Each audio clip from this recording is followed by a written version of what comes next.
Bom, gente, vamos começar a parte mais interessante desse capítulo de forças de inércia, que é entender os efeitos não inerciais causados pela rotação da Terra, tá? Então aqui está uma representação da Terra como uma esfera perfeita, tá? Ela não é uma esfera perfeita, ela é um pouco achatada nos polos, mas para os efeitos desse curso ela vai ser esférica porque também não é tanto assim, tá?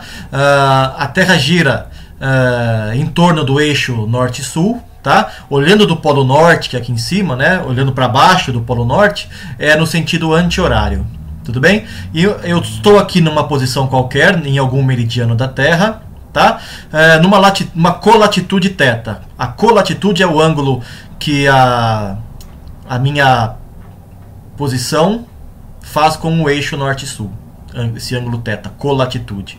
A latitude seria o complemento para o Equador, né? Do Equador até mim é a latitude, do eixo norte-sul até mim é a colatitude. E aqui eu tenho uma representação vista de lado, né? Eu esperei a Terra girar, esperei esse meridiano chegar neste horizonte, né? E observo tudo projetado em um único plano. Eu estou ali, tá? E eu quero saber os efeitos das forças que agem sobre mim. Eu vejo agindo uma força da gravidade sempre, né? Em direção ao centro da Terra, mg0. G0 é a aceleração da gravidade. E eu vejo forças de inércia, de acordo com a segunda lei de Newton, né? A força real, vamos supor que só tem essa força, tá? Em queda livre, por exemplo. E também tem as forças de inércia.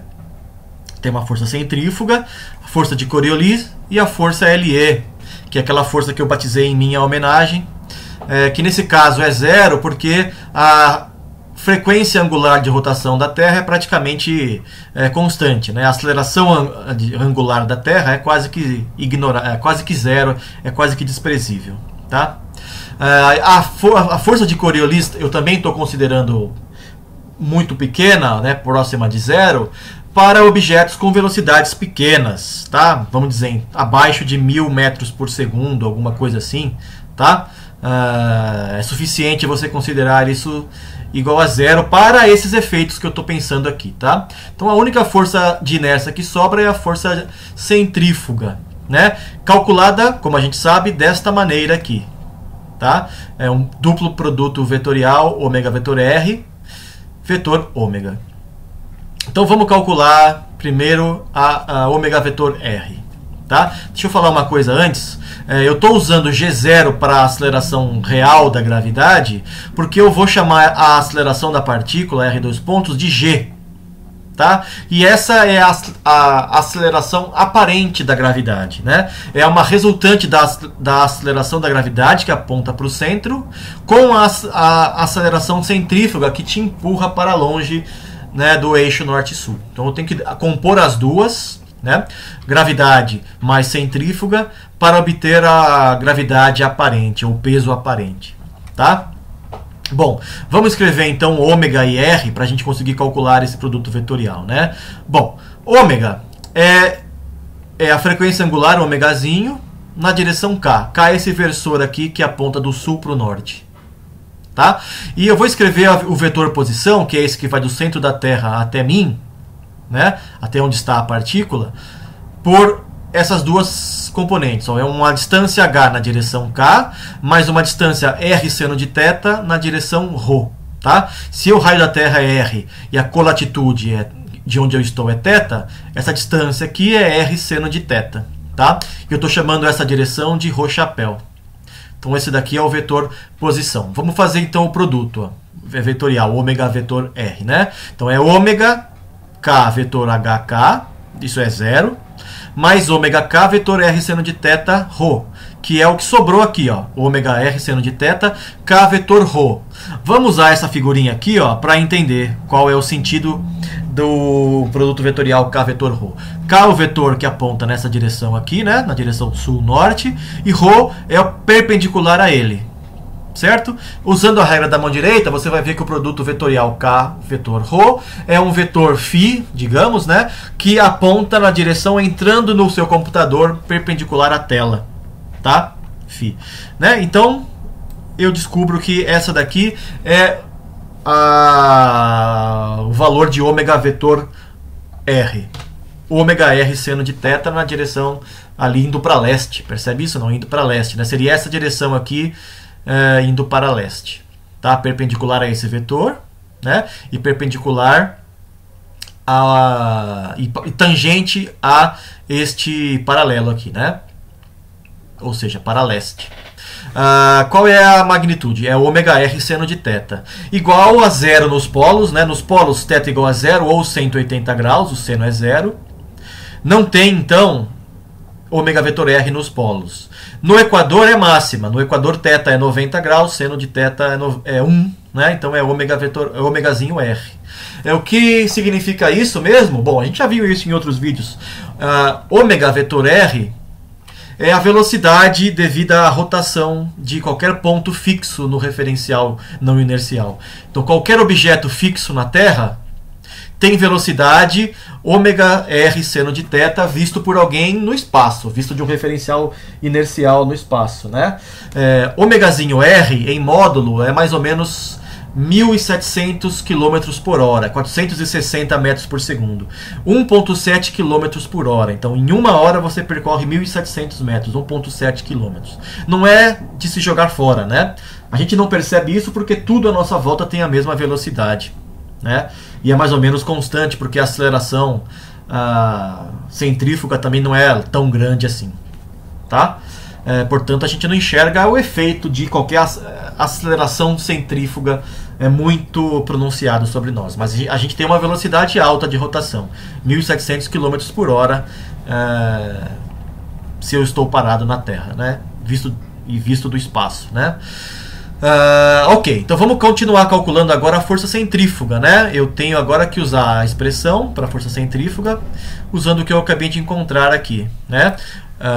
Ômega R seno de θ φ vetor ômega K vezes a massa, né, para ter a força. Eu tenho então que calcular o produto vetorial φ vetor K. Novamente usando a figura e a regra da mão direita, eu vejo que φ vetor K é igual a ρ, tá? Que é esse versor aqui que aponta do eixo norte-sul para você, né? E essa então é a força centrífuga, m ômega ao quadrado R seno de θ, direção ρ.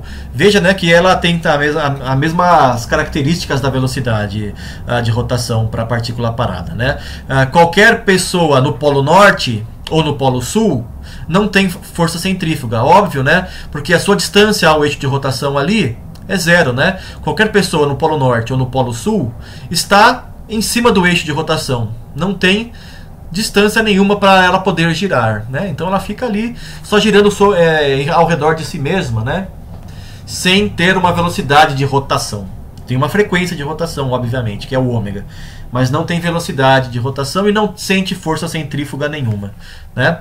Já quem está no equador sente a máxima força centrífuga, né? Quando θ igual a 90 graus, seno de θ igual a 1, é a máxima força centrífuga, né? Já a aceleração centrífuga é só dividir pela massa, né? Ômega ao quadrado R seno de θ. Vamos então voltar à segunda lei de Newton, né? E calcular a nossa aceleração aparente da gravidade, né? O R dois pontos, eu estou chamando de G, que é a aceleração aparente, é o que eu sinto como gravidade.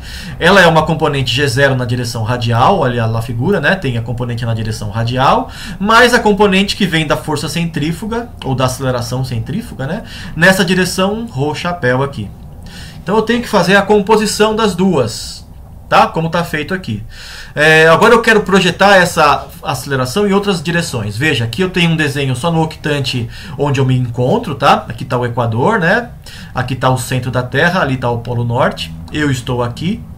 Sinto a aceleração da gravidade G0 e sinto a aceleração centrífuga, de acordo com essa expressão aqui, né? Então a aceleração aparente que eu sinto é essa daqui, G, que é uma composição, uma resultante de G0 com a aceleração centrífuga, né? Mas eu quero projetar G em outras direções. Eu quero projetar a aceleração aparente na horizontal local. Então esse aqui é um plano tangente à esfera na posição onde eu estou, né? E eu quero projetar também na direção radial, tá? Então eu tenho aqui uma G tangencial, que é uma uma componente da aceleração g na direção horizontal, ou seja, no plano horizontal do meu horizonte, né? E uma direção radial, que é na direção orientada para o centro da Terra. É fácil fazer essa composição, né? Vamos fazer primeiro na direção radial. Eu tenho que fazer a conta de g0 menos a aceleração centrífuga seno de θ, olhando por esse triângulo aqui, né? Perca uns segundinhos para ver que a colatitude θ é igual a este ângulo aqui, que a aceleração centrífuga faz com a horizontal local. Ou esse outro ângulo aqui, que é a mesma coisa. Tá? Então, se você entendeu isso, fica fácil de enxergar, né? Na direção R, né? Na direção menos R, tem o G0, tenho que subtrair a aceleração centrífuga seno de θ, né? Então, ômega ao quadrado R seno de θ vezes seno de θ de novo, que é essa expressão aqui. Vamos analisar os efeitos em vários pontos. Ó. Nos polos, o θ é 0 ou 180 graus. Então, esse termo aqui é 0. A aceleração radial é G0. Né? No Equador, o θ é 90 graus. Seno de θ é 1. Né? E ela é o máximo valor disso daqui. Portanto, o G radial é mínimo no Equador. Né? Então, no Equador, eu sou o mais leve possível. Eu sinto uma força da gravidade aparente, né, menor possível. Nos polos é a máxima possível.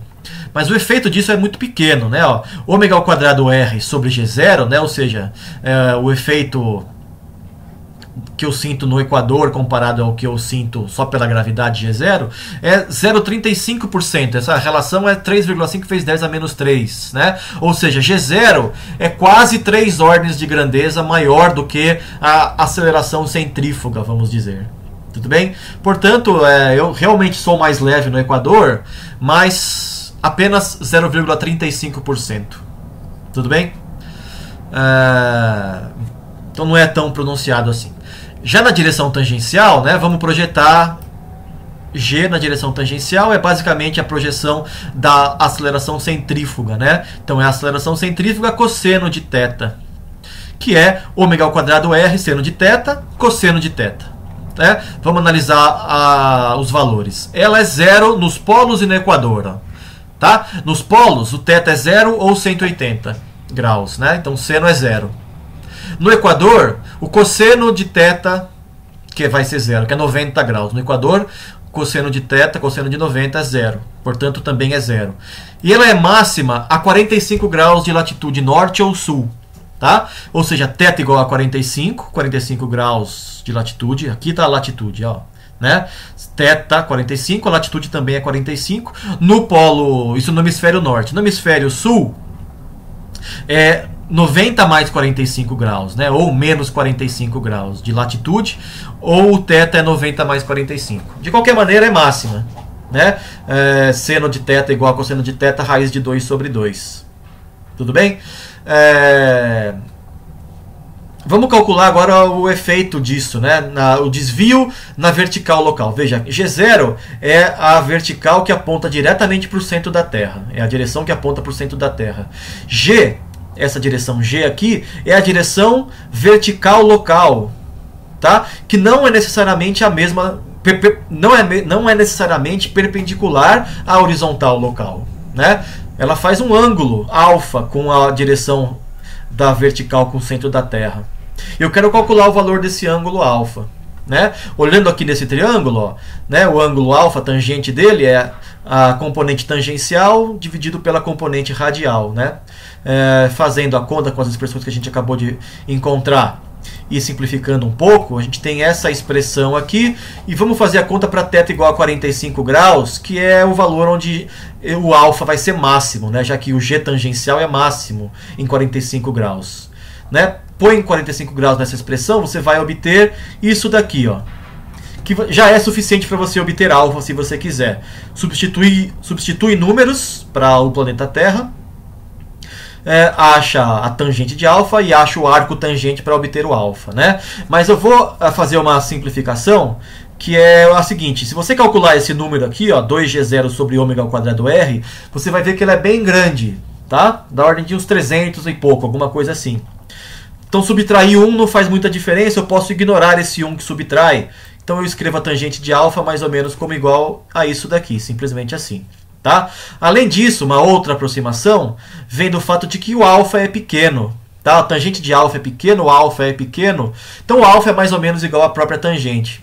Então, ao invés de calcular o arco tangente, eu vou dizer que o alfa é igual a essa tangente em radianos. Tá? Você pode conferir isso, calcula isso daqui tudo e acha o arco tangente, e depois calcula só isso daqui. Você vai ver que é quase a mesma coisa, realmente. Tá? E é igual a isso aqui, ó, 0,0017 radianos, convertendo para graus, 0,1 grau, que é quase nada, né? Então aqui, esse ângulo alfa está superdimensionado, está muito exagerado aqui. Ele é muito pequeno, eu nem veria na figura se estivesse em escala. Então a horizontal local, a vertical local se confunde com o eixo que vai até o centro da Terra. Tá? A diferença é só de 0,1 grau, é muito pouco. Tudo bem? Só para terminar esse vídeo, eu quero que vocês observem uma coisa. Ó. Veja que essa aceleração tangencial tem o efeito de te empurrar para o sul, se você está no hemisfério norte. Né? Esse ponto aqui está no hemisfério norte, tem uma aceleração tangencial que te empurra para o sul, em direção ao Equador. Né? No hemisfério sul, você pode conferir isso fazendo um desenho, ou olhando por essa fórmula aqui. Você vai ver que ela te empurra para o norte. Tá? Fazer o desenho você faz aí para ficar 100% seguro. Mas você também pode ver por aqui, ó. Veja que isso daqui é a direção menos J. Ó. A direção J é essa aqui que vai para o norte, né? Ó, como eu desenhei aqui. É um versor J chapéu que aponta na direção norte. Tudo bem? E ela a aceleração tangencial está oposta, então ela está empurrando você para o sul. Se você coloca um θ menor do que 90 graus aqui, que é no hemisfério norte, isso aqui vai ser positivo. Portanto, é assim mesmo. No hemisfério sul, o θ é maior que 90 graus. Tá? Então, o cosseno é negativo. Né? Então, isso aqui fica negativo, você inverte. O vetor vai apontar para o norte, não para o sul. Tudo bem? Mas se você ficou um pouco confuso com isso, faça uma figura como essa daqui, só que para alguém no hemisfério sul. Tá? E aí você vai ver que o G tangencial tem que estar apontando para o norte. Tá bom? Recomendo você fazer o desenho se não acredita. Ou de qualquer maneira, mesmo se acredita, faça o desenho para ficar duplamente seguro disso. Tá bom? Era isso, gente. Na próxima aula vamos falar de força de Coriolis no planeta Terra. Até a próxima. Valeu!